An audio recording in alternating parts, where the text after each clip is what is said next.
In the welterweight division at UFC 291, you got Brazilian Gabriel Bonfim coming in at a perfect 14-0. He takes on Trevin Giles, veteran, comes in at 16-4. This should be an interesting fight.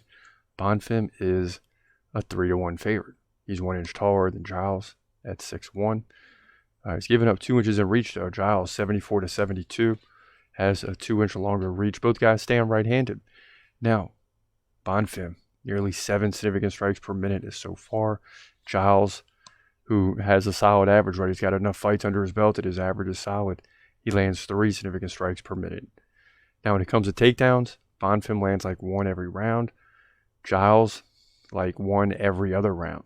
So, somewhat close, but Bonfim has an advantage in both areas. He also got a 100% takedown defense in just 2 fights. Remember, he came off the win against Trey Waters, Dana White's Contender Series last season.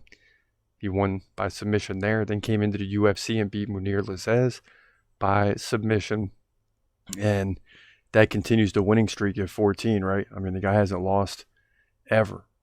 Giles, 73% takedown defense. That'll be tested in this fight for sure. Also, Giles coming off back-to-back wins over Preston Parsons, split decision.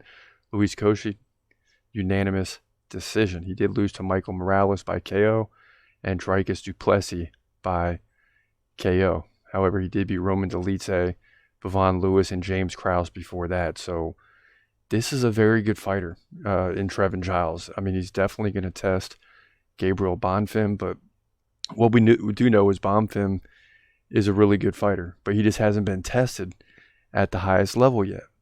So we should expect Bonfim to win. I do believe he will win this fight, but make no mistake, Trevin Giles is not going to be an easy out. I expect this to potentially go to a decision unless Trevin Giles gets taken down and just can't do anything about it.